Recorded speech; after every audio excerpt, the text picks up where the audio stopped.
We're used to being able to pick up our smartphone, asking a question verbally, and getting an answer verbally, or going home and talking to Alexa or something and getting an answer. In the manufacturing space, the technology to produce the products is quite advanced, because you've got robotics and vision systems and things like that. But the information age within manufacturing is not nearly as advanced as it is in our consumer space. You can't ask a machine what's wrong with it and have the machine tell you. At least you couldn't. But then you have to ask yourself, why not? Why can't you ask the machine what's wrong with it and have the machine tell you?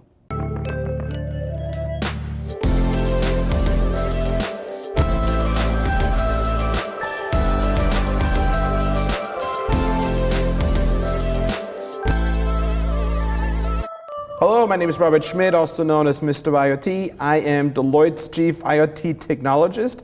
Welcome to my show, Coffee with Mr. IoT, and today my guest is Joe Whyte with Rockwell Automation. You are managing a global account for Rockwell, and you talk a lot about digital supply chain. Welcome on the show. Thank you very much. Thank you for having me. It's great to have you. Digital supply chain. I'm part of a group, we call ourselves Digital Supply Networks. What does digital supply chain mean to you? Ultimately, what digital supply chain means and what the promise of digital supply chain offers is the ability to connect from the design phase of a product all the way through its manufacturing processes and all the components that go into that manufacturing process to the finished good, and then tracking that product as it moves downstream through the supply chain until it ends up, in the case of my customer, at the patient, the doctor, the hospital, or the physician's facility.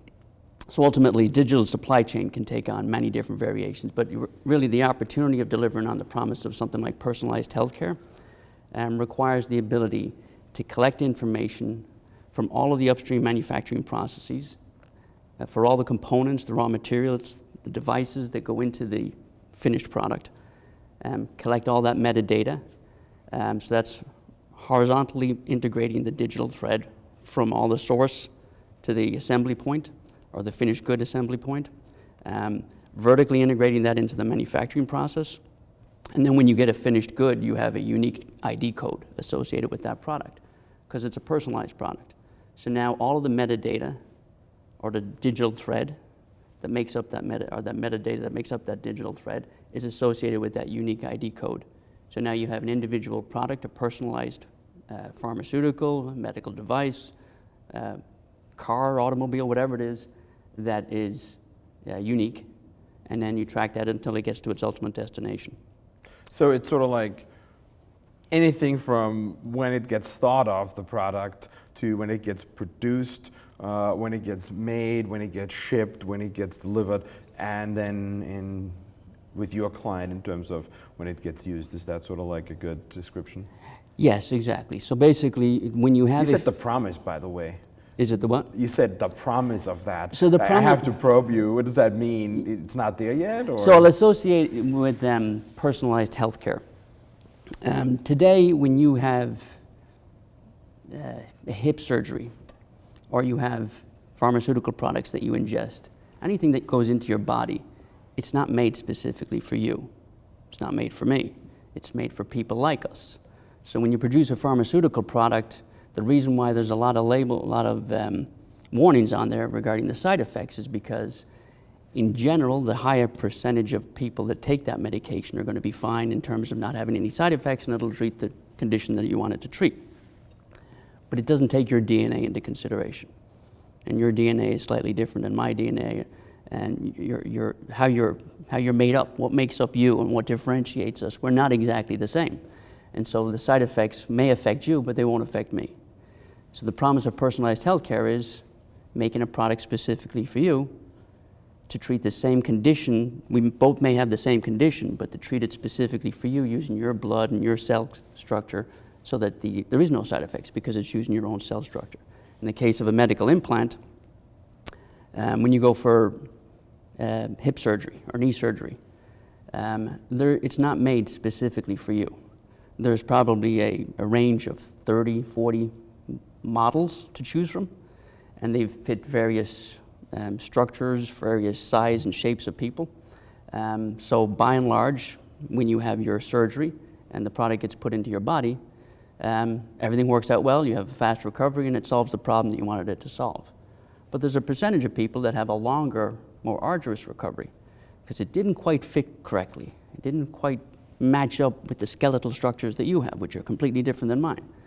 So the promise of personalized healthcare is the ability to make products specifically for us as individuals, which means there are no side effects because they're designed with our specific body in mind, or our condition in mind, and our cellular structure in mind.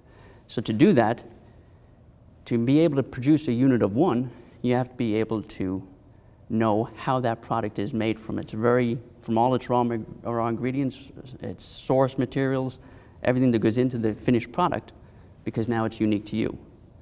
And if I want to be able to monitor the performance of that product based on your feedback, let's say you take this once every month or once every few months, if your efficacy of that product is and your outcome is improving, well then what we're doing in the process of making that product is working.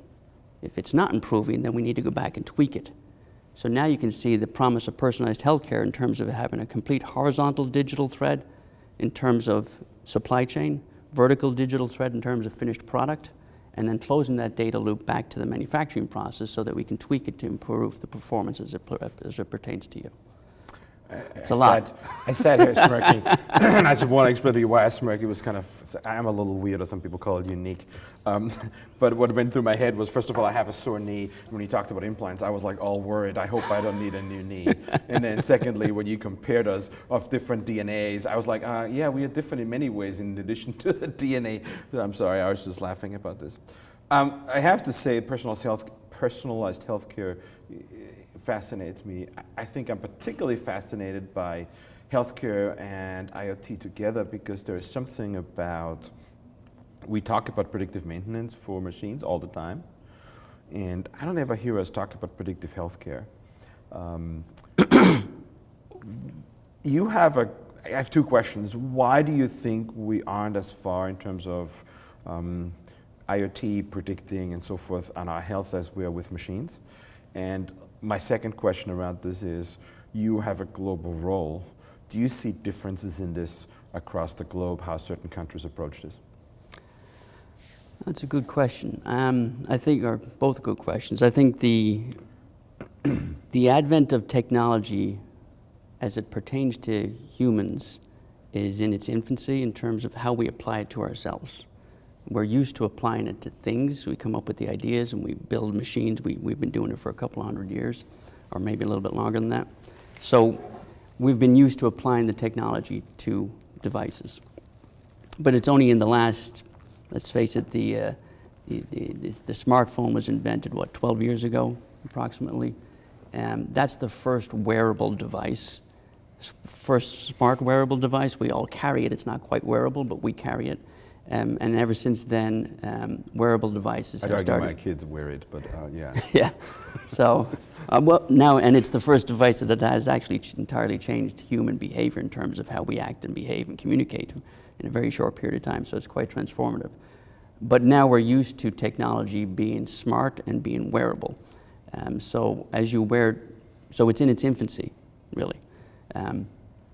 So as you start to wear devices now, you're starting to collect a lot of information. So now the IoT from a consumer perspective, from a patient perspective, the promise of collecting that information and being able to diagnose you better and be able to predict when you're going to have a certain incident or issue, you can't do that without the data. So historically in the medical field, we are as humans, very bad providers of information. So when you go visit your doctor, you tell them what's ailing you, how you feel. Really. But you don't remember all the things you did in the last 2 weeks before you ended up to feeling that bad, what you ate. I don't remember what I ate yesterday. So you're saying there isn't enough sensors on us today to really give good information? Is that what you're saying? Well, no, we have lots of good sensors. We just filter the data and throw it away if we don't find it useful. We have our own sensors, but not like anything that records it and then spits it out. So our memory is rather poor. So when we go to talk to the doctor about what happened to us, the result of that dialogue is very minimal and most likely not relevant data by and large. And so the doctor has to try and diagnose what the problem is based on poor information. My filtered memory that I then spit out. Got it. Yeah, but that still means we don't have enough sensors on us that actually are objective. Is that what you're saying?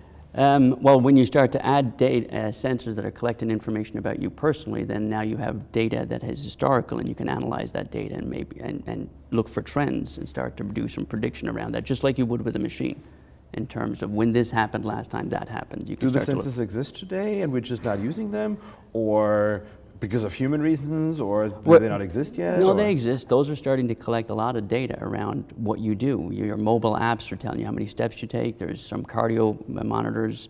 So it's not an area I'm an expert in, but ultimately people are starting to use technology to collect information about individuals on a daily basis, or we are collecting it about ourselves. Your sleep patterns, things like that. So that all that information. Do you use some of those? I don't use any of it, no. I'm a tech guru. You look a lot more fit than me for that, but I guess it's really not about the data after all. I don't need my Fitbit isn't helping me, it seems like. But well, you get into the whole question of security and cybersecurity and hacking and things like that. So you have to, balance who has the data, who owns the data, and that whole argument hasn't been worked out yet. Some businesses think they own the data, and other businesses think you own the data.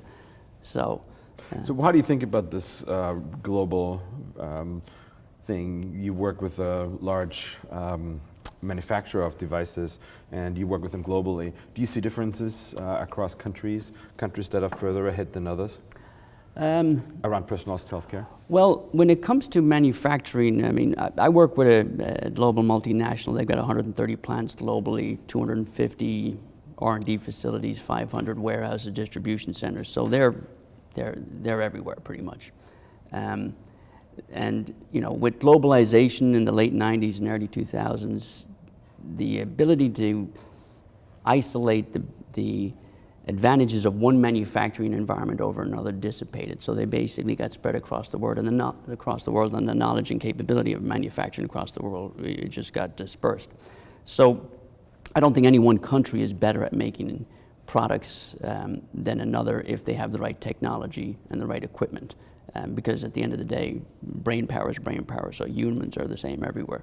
So I haven't seen any difference in that. What I have seen is in some countries, their embrace of technology is at a different pace than other countries. And what I've noticed is that the embrace of newer technology is more advanced in underdeveloped countries than in overdeveloped countries, which is kind of surprising to me. So in countries that don't have good wireless, good internet, didn't have good infrastructure historically, they basically leapfrogged the whole infrastructure phase that we went through over the last 50 to 100 years, and they went straight to wireless. Mm-hmm. And so the whole concept of mobile banking came out of Africa. And most of the apps that were developed, the leading companies in that space are out of Nigeria. So they took a problem where they didn't have the infrastructure, the hardwired infrastructure, and they took technology that was relevant, was now available, and they embraced it. So now there's a lot of mobility there. And so people are using technologies in ways that we don't, because we have the ability to rely on older technology. So where do you see that in healthcare?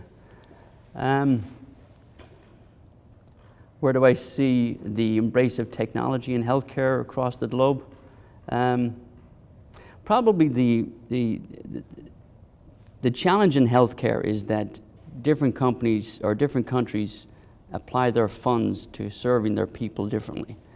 So the real differentiation is not in the products or how the products are used, but it's really in how the funds are spent to support one's health. So globally, we spend twice as much as any other country on healthcare. But that's because we spend most of our money in the final 2 years of someone's life, trying to sustain them. Other countries who don't have as much money to spend, they spend half as much on average than we do, but they spend it on preventative care. So now when you start to look at collecting information and digitizing your medical records and trying to help you become a healthier person, spending the money up front is far better than spending it at the end, because it's more efficient. So it's just an approach in terms of how to spend the money and how to get the most outcome out of it. Doesn't mean that the technology that we developed for the last few years of someone's lives isn't phenomenally amazing, but it doesn't give you the kind of life extension that, in terms of that last mile, as much as you can get from being preventive up front.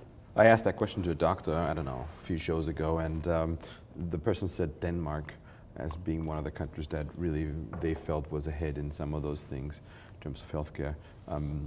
Do you find that certain products come out earlier in other places than in the US?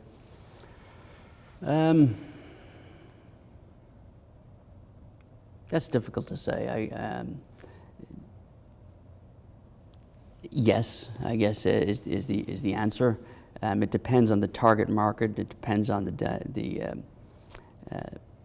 parameters in each market that you're going after. So China's a different market than North America, and they're both different, or slightly different than Europe. So it really depends on the market you're going after. So the products have to be tailored especially towards the economic constraints of the individuals you're serving. So in Africa, you may sell doses, and they do sell doses of one.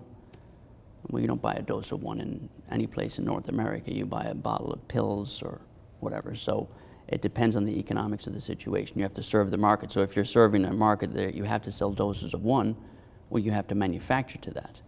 Whereas if you're manufacturing for doses of 100 or 150, and in Europe they use primarily blister packs in pharmaceuticals. In North America, you still go to the pharmacy and they dispense 100 tablets into your bottle. So it's just different ways of products being delivered. The product themselves are the same.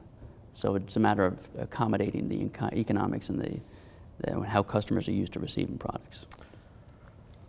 Let me switch topics. I'm curious, Rockwell invested into PTC a little bit ago. It's now been over a year that we were here last year, and then you're back here this year. What does the relationship with PTC mean to you?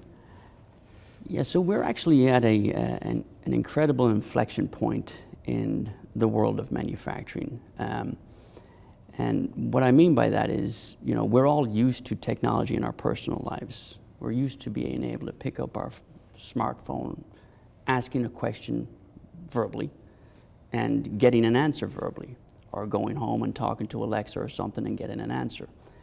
So the use of technology in the consumer space and in the business space is quite advanced.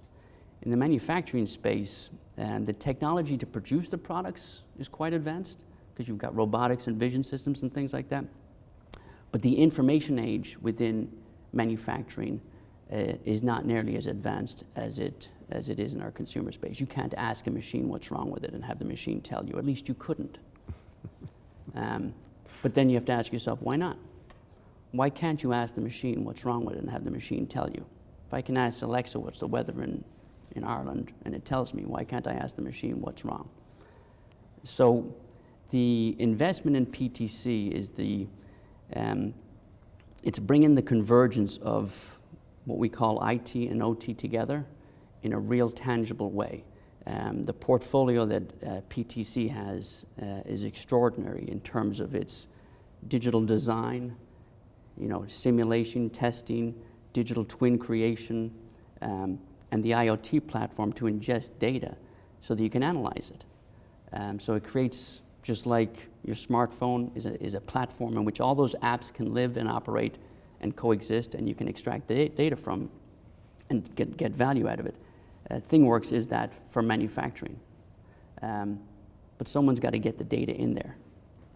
And in the manufacturing space, because most machines typically live for 12, 20, or 30 years, you have basically a black hole below what they call level 2, which is the lines. So everything is Ethernet based in the business world. It's in our consumer world. When you get into manufacturing, there's a lot of disparate networks, a lot of legacy systems. None of them are interoperable. They all do a specific function. And so the opportunity that IoT offers in the manufacturing space is absolutely extraordinary. I think I read an article that the potential or the expected revenue creation in IoT over the next 10 years is expected to be about $10 trillion. 3.4 or 3.9 trillion of that is in manufacturing.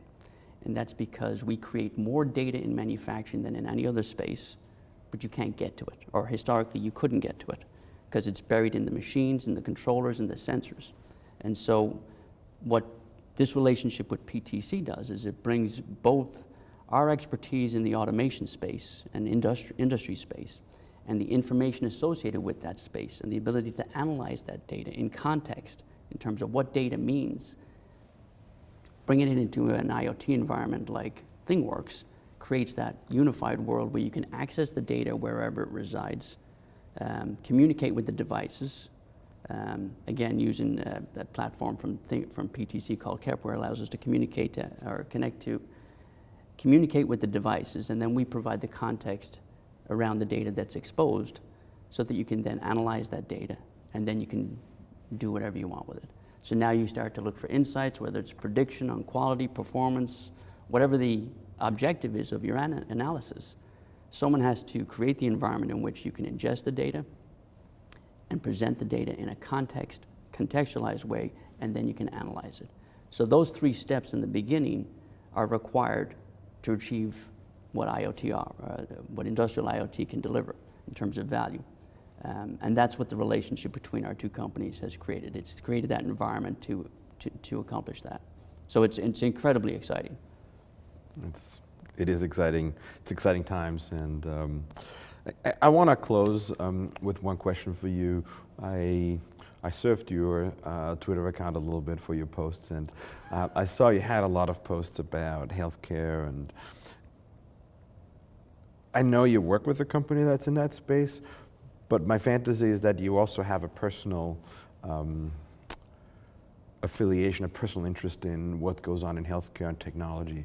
Is that true? And can you talk a little bit about that? I just want to hear your personal side around this, because it just felt like there was this article about, AI is 4 times better than a human to help with ovarian cancer. There was a lot of cancer stuff and so forth. So I don't know. Am I right? Well, it's not so. Healthcare is personal to everybody. And it's something. But I felt like it was really personal to you. Well, it is, and so the reason why it's personal to me is that, and I guess it's more relatable in that I can see how all of this technology is going to change our lives from a healthcare perspective. But I have an interest in the disruption that is going to take place over the next 10 to 20 or 15 years, and how it impacts our lives, and so. Whether that's how we work, and what kind of work we do, whether it's in the manufacturing space or in the hospital, I find it more relevant in the healthcare industry because there's a lot of inefficiencies there, and there's some really interesting things to consider. So and so my nieces and nephews, they go to college, and they're asking me what they should do, and a lot of people would want their kids to become doctors. They want their kids to become maybe anesthesiologists. They may want to become a radiologist. Great professions. Will a radiologist be needed in 10 years' time? So if you go to college for the next 4 years or 6 years or whatever it is, and then you graduate and the job isn't there, what does that mean to society? So I see the healthcare industry as being a prime example of big transformation. Big transformation, a lot of disruption. More personal hands-on care is going to be transformative, because we don't get a lot of that. We get a lot of 10-minute sound bites with the doctor. The old way of healthcare, where you had a personal relationship and they knew you and they knew your data and they could help guide you, was better. But because everything is time-driven and monetarily driven, you don't have the time to spend with the doctor, or they don't have time to spend with you. So that's what's going to change. So with IoT, we're going to get the doctors back to be closer with us again? Yeah, well, I think that's ultimately awesome. what happens, because I don't think doctors go away, but what they do is deliver human-to-human relationships. So what they used to do is deliver... And leave the things that machines can do to the machines. Let's face it, a radiologist is trying to look for a small gray spot that a vision system can pick out much better.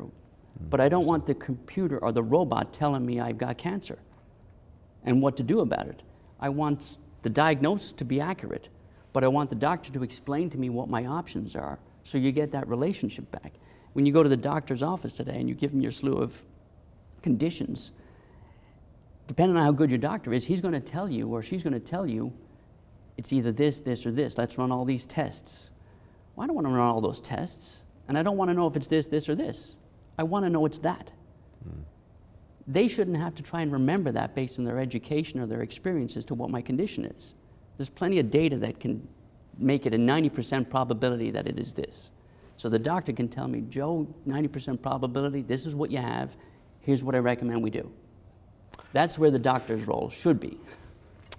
Joe, I really appreciate you being here. Thanks so much. It was great having you. Hey, pleasure. And with that, our coffee chat is coming to an end. If you enjoyed this coffee chat, please come back and look at our previous coffee chats on in our YouTube playlist. And also, please subscribe somewhere up here. And with that, have a great one.